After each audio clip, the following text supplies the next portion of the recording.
just want to say thank you so much for participating in this. Thank you so much for writing down questions. We got to go through the questions together this morning. You guys asked some really, really good questions. And so thank you for not trolling, first of all. But thank you for being real, even in the questions that you ask. Because your questions are actually very, very helpful for Pastor Jason, for me, and your youth leaders, to be able to see like where you guys are at. And that's all we ask, and that's all we want, because we want to be able to love you in ways that you need love, and we want to be able to pray for you and show why the good news is good for all of you guys and where you're at. And so thank you so much for sharing these questions. And so I already know that we're going to go real deep today based on the question that you guys asked. You guys asked some really, really good, deep questions. And so you guys set the tone for today's conversation that we're going to have with him. And so without further ado, let's go ahead and hop right into it. So let's clap it up for Pastor Jason one more time as he comes all the way. Awesome. Yeah, so while he's grabbing the mic here, there are a lot of questions. We're going to do our best to try to get through all of them, okay? I think the key to getting through all of them is me just not saying anything. Because as you all know, I give 20-minute announcements, right? And so we're going to go ahead and just hop right into it. And so, Pastor Jason, I'm just going to go ahead and just kind of, let's start a little lighthearted, okay? And then we're going to turn up the heat a little bit here, okay? Yeah, it's going to get real hot, so Pastor Jason's taking off his shirt here. Yeah, get comfortable. My shirt. Yeah. Hey. Damn, I hurting my heard from feelings so out here, many bro. of you guys that like we look alike, all right? No, you did not. Because you dress like him now. All right, get a good look, all right? Okay. You guys can be the judge of that. All right. So let's go ahead and start a little light over here. Pastor Jason, how did you become a youth pastor? What inspired you? Kind of take us back a little bit. Okay. Hey, I just want to say before we start and before I answer this question, if we don't get to your question, a student came up to me last night and I had I had such an awesome conversation with them. And so if you guys want to talk about it afterwards, I'm here during free time. And Yes. I just want to let you guys know, today's actually our last day with you guys, okay? And we're going to stay as long as we can tonight. But yeah, please don't wait, okay?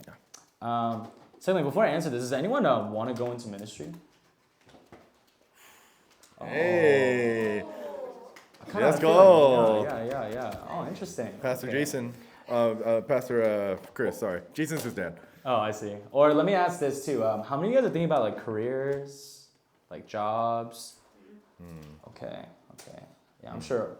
Dude, one time I was at a retreat and I asked this question and the sixth grader raised their hand. I was like, dang. When I was in sixth grade, I was thinking about what Pokemon starter I wanted to like pick. You know what I mean? Like, that's crazy. And then last question for you guys. How many of you guys are going to college next year? Going to college, okay. Oh, good to know. Well, to answer this question, I just wanted to recommend a book to you guys. One of the best books I read about calling.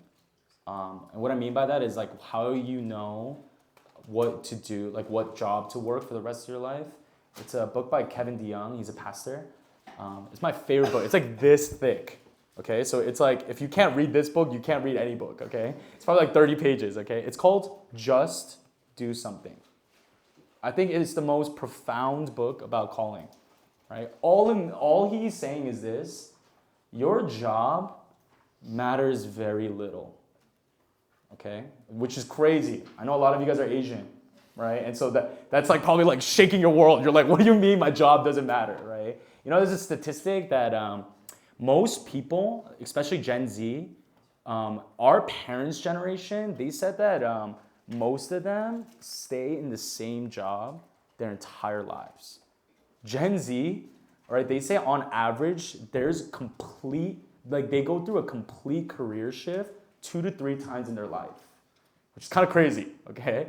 And so I just want to share with you guys, we place a lot of emphasis on what job we're going to do as if it's going to be our entire identity. I have a lot of friends that went through med school, for example, and they were like, this is it.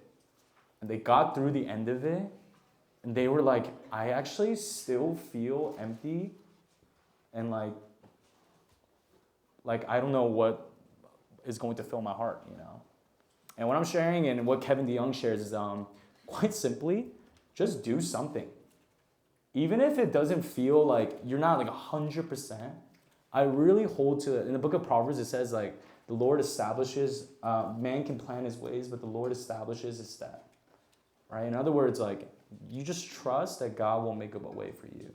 And specifically for me, for being a pastor, like I don't see it as my identity, but I just knew I loved kids, and I knew I wanted to just like work with the youth, and so I just became a youth pastor. And so it's as simple as that. There you go. There you go. Perfect. Okay, now this is the one that I felt like was important for us to ask because I think it's kind of real. It's gonna sound sad, but it's actually like a real question. How do I find better friends at school and not be a loser? Dang.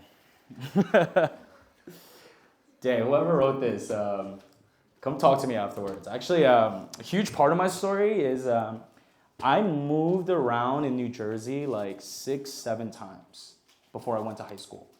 The reason why is my dad owns supermarkets, and so he kept like uplifting us and like putting us a random place. And so I'm a really loud and extroverted and stupid guy naturally, all right? And I realized every time we moved, I found my heart getting like more closed and more closed, right? So by the time I went to high school, I went into a high school where all the kids grew up together, right? And so I didn't know any of them. And I was and then also my graduating class, it's kind of crazy, and this is a story for another time. When we were freshmen, my graduating class was 110 kids. It was a tiny school. And this is the other story. Like when I graduated, only 97 of us graduated. A lot of my friends became like teen moms, teen parents. Like it was crazy, right? And so they had to drop out. But I remember when I first came to that school, it's kind of embarrassing. But I'm sharing this in hopes that it would like kind of comfort some of you. Like I have memories of like being so paralyzed of wanting to make trying to make friendships that I would literally eat lunch in the bathroom, right, like in the stall, you know, and just so that I didn't like have to talk to anyone or see anyone. And yeah, friendship is a weird thing. Like how many of you guys have experienced like betrayal, like backstab, right? Like oh shoot, I didn't mean you guys didn't have to raise your hand, but some of you guys are like but no, yeah, like it's hard to trust people, right? And yeah, honestly, I think the greatest thing I can like wisdom I can impart to you guys about friendship is be as intentional as possible. Especially those of you that are going to college, like friendship is not like high school where you're just like I don't know, you just like are in the same math class together. So you're like, okay, let's just become best friends, right? Like you actually have to try. And in this day and age, like going up to someone and just being like, hey, like you want to hang out feels so like scary. But you have to be intentional.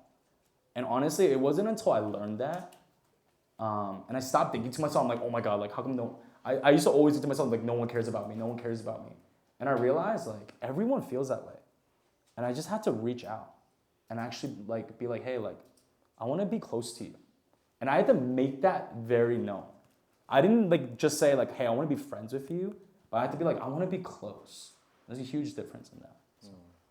So. Just a quick follow-up to that, Jason, because I know that there are some young people like they hear the word intentional because I use that word all the time. Mm-hmm. What would be like one example? And I know you already kind of gave one, but like, can you like define that just a little bit more broadly to make it a little more easier to understand of what intentional means and what it may look like?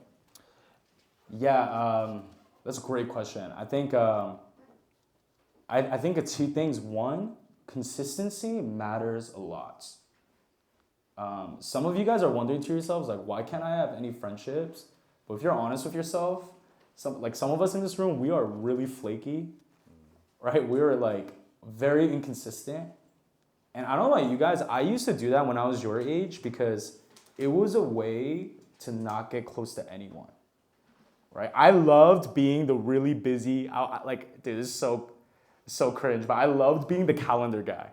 Like I was that guy in high school where I was like, oh my god, like I have like a million things in my calendar. Like I like let me see when I can like squeeze you in, right? And no wonder no one hit me up.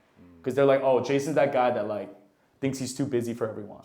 And I did that because I wanted to make sure that I can never get close to anyone. And so I would say a huge part of intentionality, let's say like Eli, right? Like let's say Eli's my best friend. If he's actually my best friend, it would bother me if like I didn't know what was going on in his life. Dude, there was a lot of moments where I had a lot of like so-called best friends in church, and they would be in a small group, and they would share something crazy, right? Like, and I would look at them and be like, I had no idea you were going through that. You know what I mean? And then at that moment, it challenged me. I'm like, oh, you know what?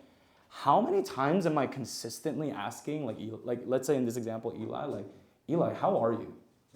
You know what I mean? And like especially like this is something I hate about like church guy culture. Like it's like when someone asks that, like everyone's like, oh, haha, like you know, I'm fine, right? It's like no, like, but you actually like be like, no, I'm being serious. Like, how are you? And then you just kind of follow up like that.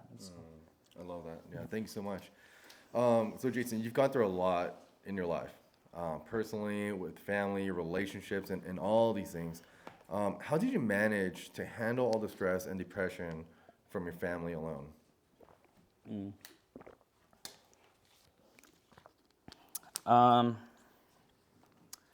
This one's kind of simple. Therapy. Just go to therapy. I'm being really serious. Something I also had to learn was that in the church, lines get really blurry, right? When you get really close to someone, it's really easy to treat your friend like a therapist. How many of you guys have experienced that before? You know what I mean? Where like you're like going through the pooper, right? And you call your friend and they're like busy because they're human, all right? And then you're just like getting mad. You're like, bro, you don't even care about me. Like, what the heck? You're the worst person in the world, right?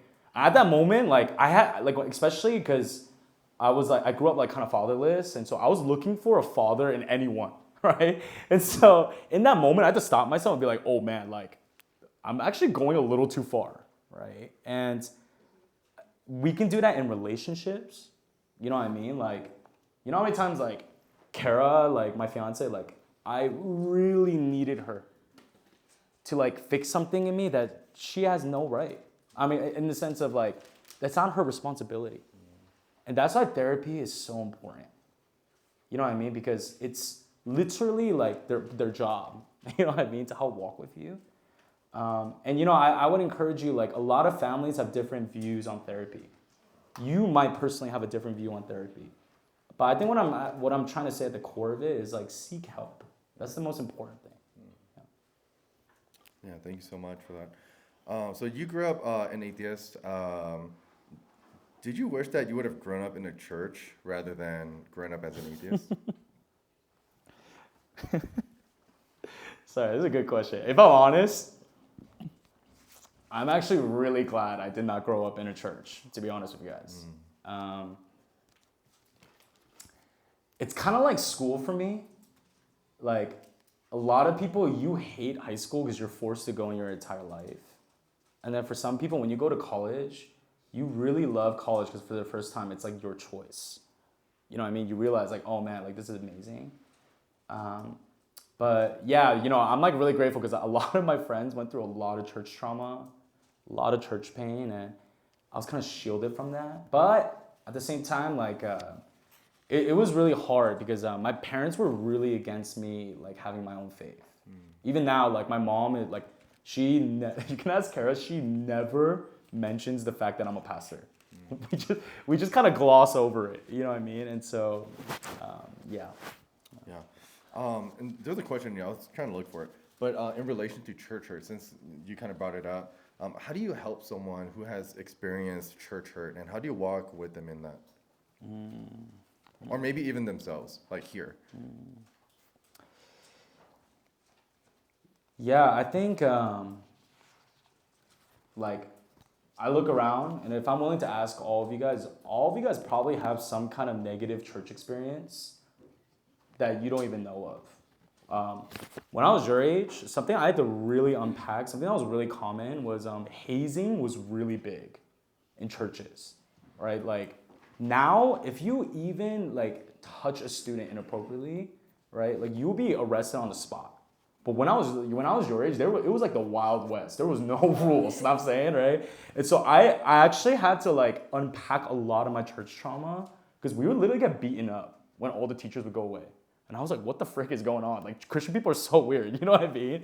And the only thing that helped me, honestly, mentorship is so important. Because the reality is, every church is unstable. I don't care if like you go to Mariners or like the tiniest church in the world, right?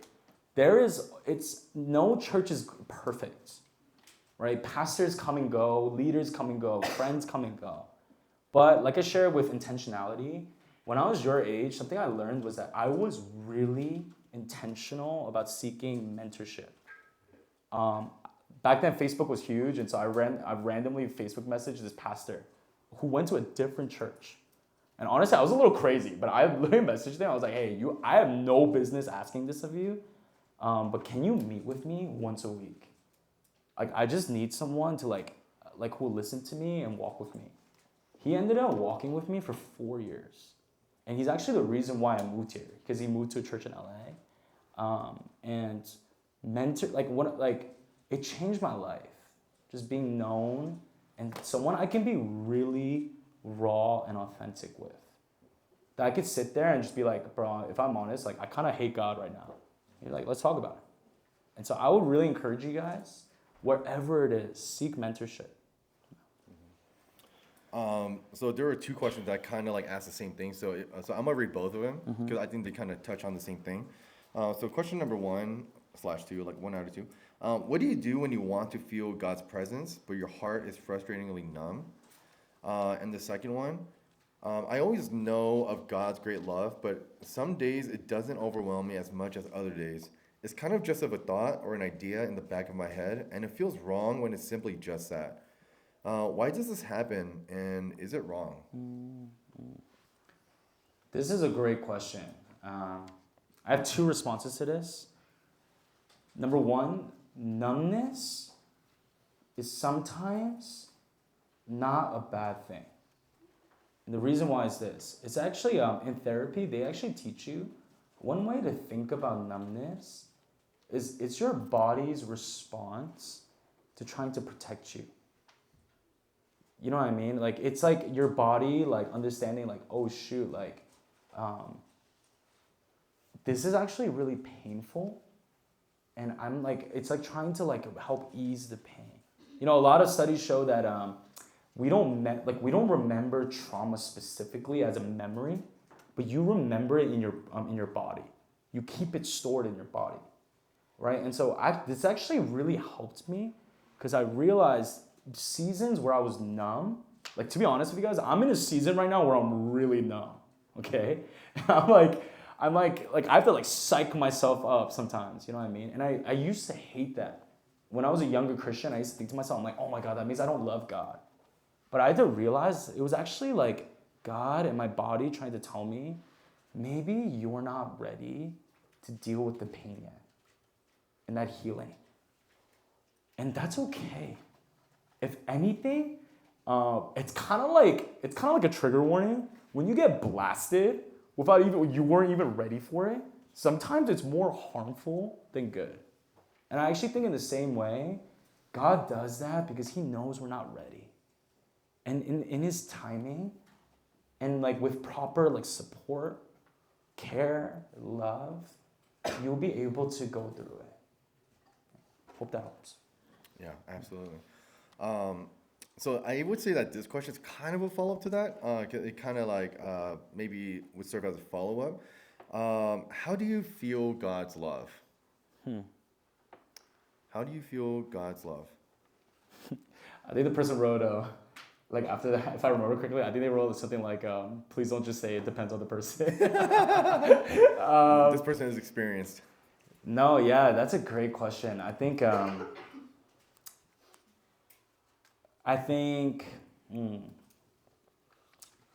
going to put it in terms of a relationship. like there's like two types of love in a relationship, right? The first is like that feeling. It's like that exhilaration. It's like, oh my God, like when you hold hands for the first time, you're like, oh shit, like what's going on? Like, you know what I mean? Like my heart's tingling like no other, right? I think there's that first like kind of love. And then the second love is that like faithfulness. That like even when it's hard, I'm gonna stay here, right? And that love is more powerful. But at the same time, you actually need both. In the book of Ecclesiastes, it talks about how you remember the days of your youth, right? And I think the reason why King Solomon says that is because in hard times, remembering is actually a really powerful weapon, right? When you're struggling, right? Sometimes when Kara and I were fighting, sometimes we have to remember in that moment, like, oh shoot, we actually love each other a lot, you know what I mean? And we have to remember the times where we've fought through things. And we were like, hey, like, we're still in it together. But then there are also seasons where it's like, oh man, like, I'm gonna have to stay faithful to it. And I think God's love works the same way. There are gonna be moments where God, it's exactly like, did you guys ever have that moment before where you go to a retreat or a worship night, and then someone says something, you feel like the Holy Spirit says something, right?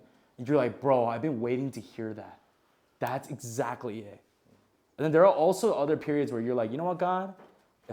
Even if there's nothing specific for me, I'm still going to be here. So. That's really good. No, sorry. I was checking the messages, not the time. No, you're good. Yeah. How do you okay, sorry, this grammar is how I probably wrote this question. No, it's not yours, Martin. It's not yours. Hold on, 1 second. Let me see. How have you handled doubts of, you know what, you just read it. I actually really like this question. How have you handled doubts over how and if God can use you? Yeah, there you go. Okay, this is a great question. I'm actually going to talk about this a little bit tonight, but I'm going to give you guys a short answer. Kind of like what we talked about with the alabaster flask. God doesn't say, bring your best self. Yeah. Oh shoot, I grabbed the wrong one. Oh, I got you. The question was like, how? Wait, I actually don't remember the question. How it was worded. How have you handled doubts over how and if God can use you? Okay, so the way I'm interpreting this question is like how do you handle like your insecurity and like serving and leading, all that. What I would say to that is the best leader, in my opinion, is not the one that can speak. It's not the one that can lead worship. It's not the one that, I don't know, is like dynamic, funny, can like lead a good game. But the best leader is someone that loves well, is a good friend. In my youth group, for example, I can think of like a couple kids. In my mind, like this is not like an actual term or something like that, but like they're like culture starters, right? They're the kind of kids where like they say one stupid thing, and then all the kids are like they're like repeating it, chanting it with them. You know what I mean? You're just like, what the frick is going on, right? They're the kind of kids that like they like rally people. They're like, yo, like let's all hang out together. You know what I mean? And like, I think that is more important than any of these other skills. Are you a person that is dependable? And are you a person that cares about like bringing people together? You know what I mean? So, yeah. Nice. This is an evangelism question. One of my best friends is not a Christian and isn't interested in religion. What should I do or say if I want to invite him to church or retreat? P.S. I've asked him before and he said he isn't interested. Oh man, I love this question. Okay, I'm gonna move up a little bit. Yeah. This is what I'm gonna share right now from the bottom of my heart. Do not be weird. Okay? And I only say this because a lot of people, they feel a lot of pressure, right? To like, I don't know, convert the masses. Okay? I'm here to say to you right now that that is not your responsibility. Only God can change someone's heart. And only God will do it in his timing. Who says that everyone will meet God when they're in high school? You know what I mean? It's kind of crazy to like think like that, right? And so, yet at the same time, you know, I actually think it's a good heart to want to bring your friends to church, especially if you want them to experience what you have experienced, right? And I'll say this, I would challenge you guys. Have you guys ever been at a restaurant and someone came up to you and was like, "Can I share the gospel with you?" You know what I mean? You're like, bro, like, you know, honestly, in those moments, I can't help but be like, first of all, it's hilarious because I'm a pastor, and so when they come up to me and say that, like, I think it's a little silly, right? But I think my first initial thought is like, are you not gonna ask me my name, anything about me? And if you guys really want to walk with someone in their faith, especially someone that's an atheist or agnostic or whatever it may be, I want to challenge you guys to think of it in the long run. Are you willing to have a continuing friendship and relationship with them? Are you willing to walk with them through thick and thin? Not just answer a bunch of questions. Because let's be honest, who among us knows all the answers to the faith? No one does. Okay. The people that hurt you are also beloved children of God. What are your thoughts?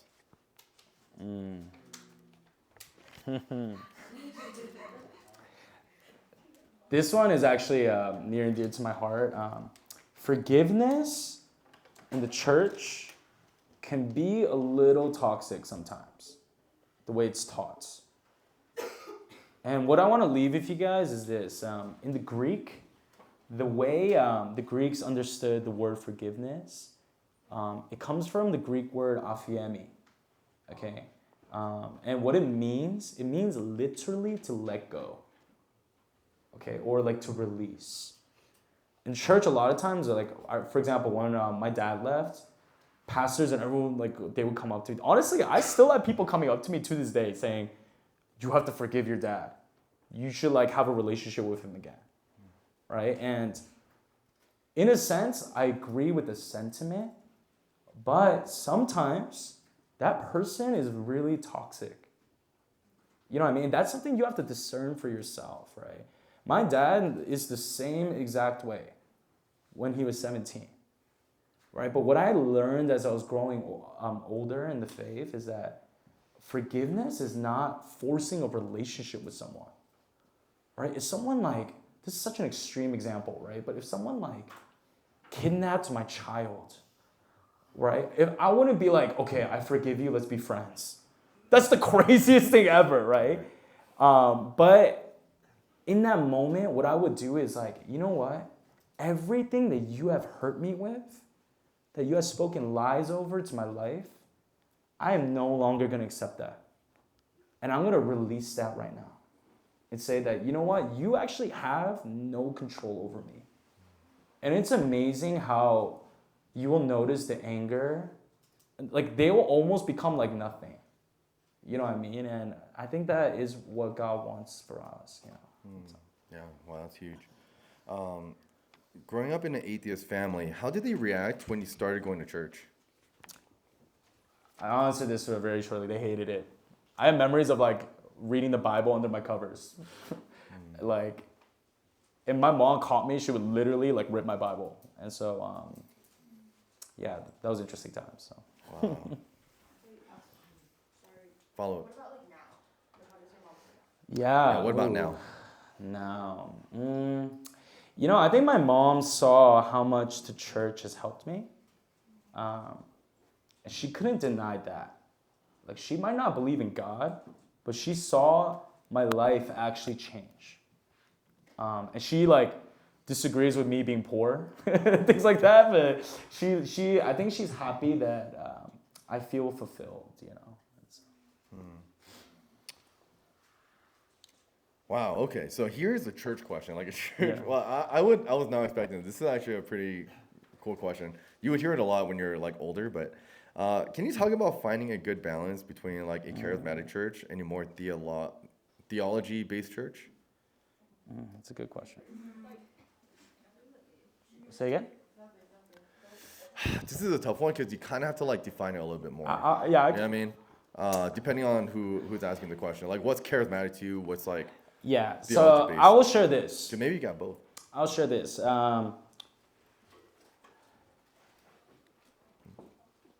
Right, like in any sphere, whether it's like the political sphere, whether it's like a social sphere or a church sphere, there are varying views on everything.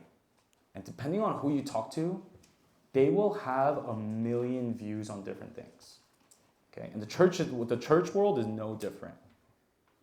What I need you guys to know is that there are primary issues and there are secondary issues. Now, a lot of churches have taken secondary issues and put it above the primary issue. And they said, if you do not agree with me on all of these things, then we believe in a different God. And I want you to know that that is actually a straight heresy, right? And a straight lie, right? The primary issue is this, that what we all agree on is that the gospel is the only way that we are saved. And it's by grace alone. Now, all of these other things are things that people argue about.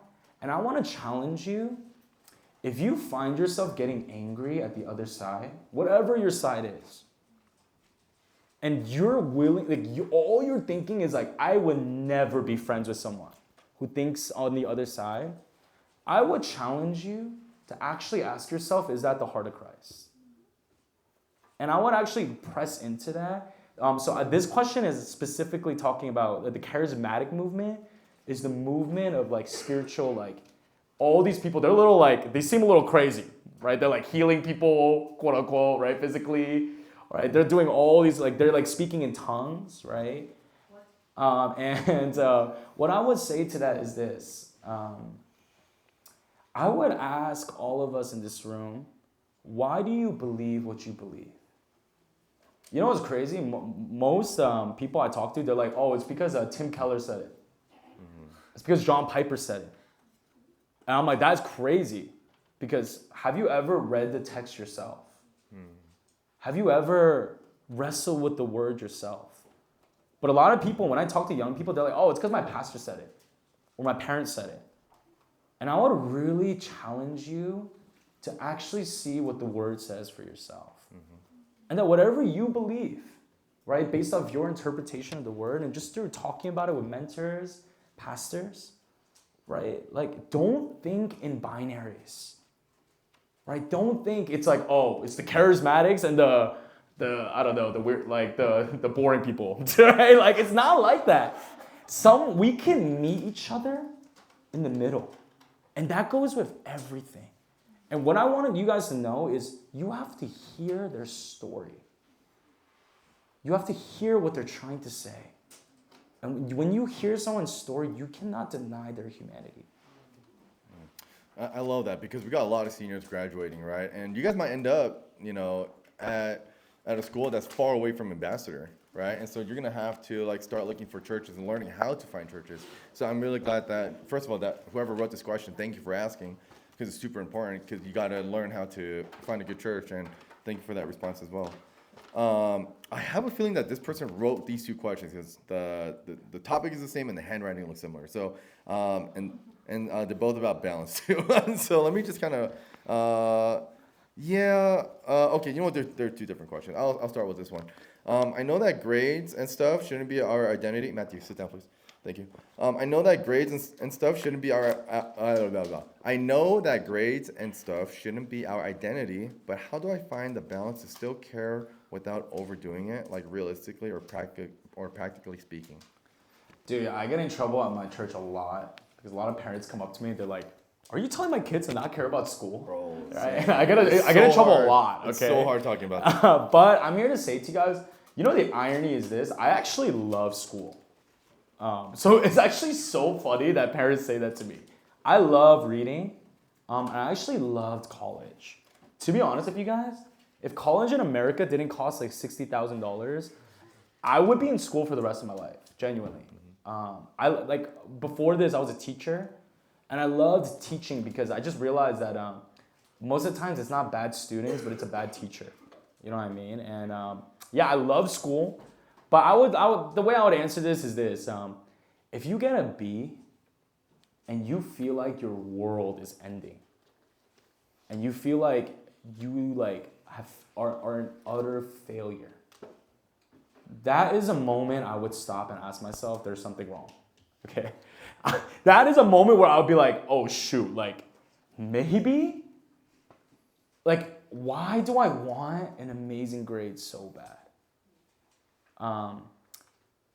Really quick story. A huge part of my story is that when I was in college, all I wanted to do was get into Columbia for grad school. And it's because I thought I would make my mom so proud. And I literally grinded. I would like paid my way through college.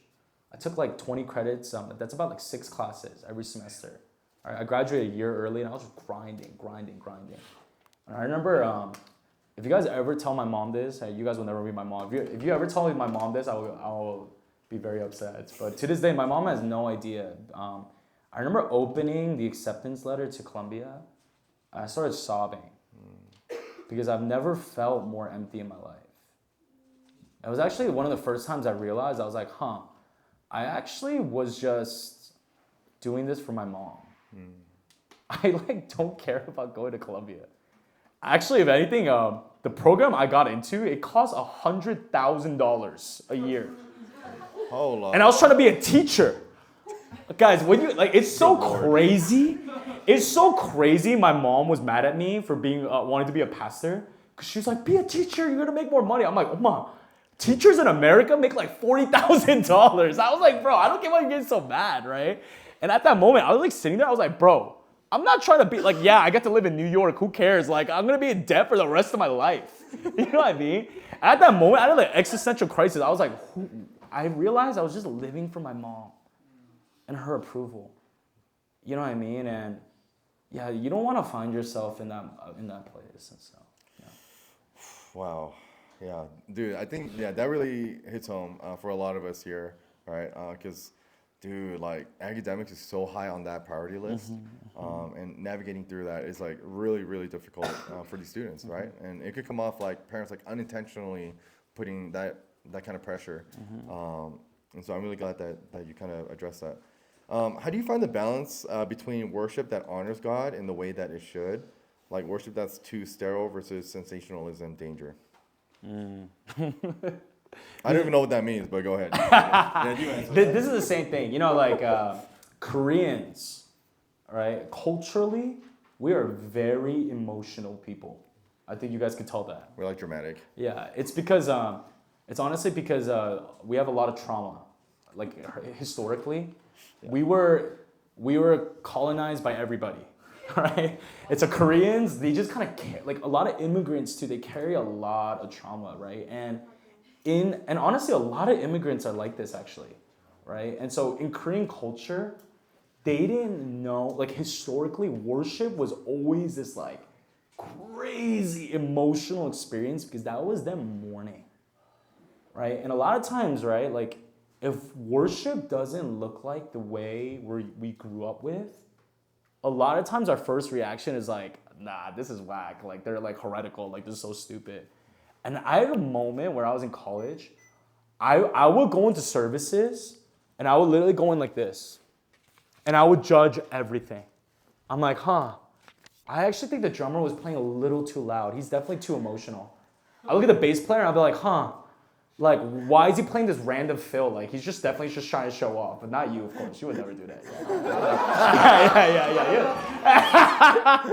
Right? And then, I would literally sit there, like, with a mental clipboard in my head, and I was like, this worship leader, how dare he go into a spontaneous song? Like, he's like, he thinks it's all about him, right? And I remember, me and my friends, we would go to a restaurant, they're like, how was worship for you? And I was like, bro, this, and this. Like, if I was a worship leader, I would never do something like that, right? And then I remember one of my friends lovingly was like, hey, even if you're right, maybe you don't have a good heart if that's what you're going into every worship session with. And I had a moment where I was blasted. Because I was like, yeah, some things might be like crazy. And honestly, just you guys wait. The Christian world is a crazy place, right? And some things you might think to yourself, like, this is crazy. This is kind of weird. But if all you're going into is like, man, if this is not like what I experienced at home, so it's whack, I would honestly check your heart. Yeah. We got one more question. Wow, I can't believe we got this. Okay, one more question, and bear with me here. This is like a doctor wrote this, right? What if you're going through the motions, right? Going through the motions. How do you know if you actually believe in God? I think I believe in God, that He died on the cross and took the burden of our sins, but I don't know if I actually believe it. I'm just doing what I was taught to believe. I truly want a connection with God, but I don't know if I am still in the right place. With this, it either says like unshakable or unshaken belief. Will I still go to heaven, or do I need to be firm in my belief? Wow, I love this question because my fiance is laughing because I said that at every question. but I love this question because, yeah, a lot of people ask themselves, like, will I go to heaven even if I have doubts? And the answer is absolutely yes. Why? Because when you look at the disciples, every single one of them doubted. And if anything, they doubted to the point they abandoned Jesus. Peter, he's my favorite Bible character. He's hilarious. This guy is a talker. He's kind of like me, you know what I'm saying, right? Like, he knows how to say the right things, but when push came to shove, he abandoned Jesus again and again. The scriptures even tell us that he denied Jesus 3 times. And yet, Peter started the church movement we know today. Dude, I get chills talking about it. Like, he is the very one that God used to really expand the gospel. When you read the book of Acts, whenever Peter preached and he talked about Jesus, it said thousands were saved. Thousands were coming to Jesus, right? And what it shows us is this. In the book of Mark, Jesus always said to his disciples, have faith. He never said have great faith. He never said like have big faith or faith bigger than your, like, so what I'm trying to say is a lot of people try to measure their faith, but it's just simply have faith. So even when you're doubting, that's okay. God is actually trying to meet you in your questions, right? And a lot of times God won't give you an answer. You know what I mean? But what we are having faith in is not that we know everything for sure. But what we're putting our faith into is that we are loved by a good God because of the cross. Wow. Can I ask you one more question? This is like my own question. Because like you've gone through so much in life, and this ties into the depression question that we asked like way earlier on. So when the question asks like, how did you like overcome depression like in your family, right? And you responded by saying like, hey, go to therapy, like get help. What does that look like in practicality? If for those here, because I'm kind of, I think one thing that I just kind of want to highlight is like, what if some kids here, or there's some people in general, because you said like people have different views of therapy and kind of going through a healing process through that. And I've heard them all too, right? And like, how do you explain to someone? It's like, hey, like, or maybe dispel the notion that therapy is the answer to all of your problems, right? Because in some sense, maybe there might be some people who go to church, and so how does like therapy play a role in like their belief that, oh, therapy is the solution to my issues? And maybe the belief that eventually maybe therapy will replace Jesus, or therapy will replace the church as like the healing place for like your trauma or your issues or things like that. No, this is a great question, and I think we can end it here. Therapy is not a savior. Okay, even when you do therapy, they actually tell you fit matters. It's kind of like dating. I've actually had a lot of times where after a couple sessions with a therapist, I was like, I actually, no offense to the therapist, and they don't take offense to this. A lot of them know this, right? I'm like, actually, I'm gonna go with someone else, right? Because fit matters. And even that should show us like therapy was never meant to save you, but it's a tool, right? Secondly, I would say this, the Greeks, the way they saw healing, right, in Jesus' time, a lot of people think healing is like this like sequential events. It's like a line, right? They think like, okay, if I have daddy issues, right, I have to heal from my father pain, and then my loneliness, and then my insecurity, and then people think healing is like a progression. The way the Greeks understood healing, it's actually like a spiral. And if this is like the point of healing, you're kind of spiraling and hitting it, and then coming back, right? And it's just like you're kind of like honestly, all of life is like hitting that same point of healing. But I shared this during my prayer, but it's kind of like that. Like God is so good, I believe, that He heals in layers, even if it's the same thing. Yes.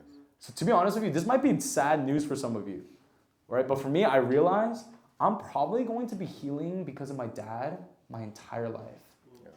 I tell Kara, I already know the day I have a kid of my own, I'm gonna be holding my kid, I'm gonna be sobbing. Yeah. And all these things I wish I had when I was a kid, it's gonna hit me. And then more and more and more. But I actually think it might sound depressing, but in another sense, I actually think that's how good God is. Yes. That He heals in such deep layers. Yes. Absolutely. Wow. Can we give it up for Pastor Jason, you guys? Man, hey. Thank you so much, man. Thank you. Thank you. Hey, thanks for not asking me dating questions, but if you guys want to know, if you guys want dating advice, ask Kara right there. Thank you so much. She'll tell you how to Pastor Jason. Thank you. Hey, so at this time, I'll go and bring up Jay and Alvin in just a second. But I just want to real quick. I hope, like what Jason said earlier, this is their last day, including the worship team as well.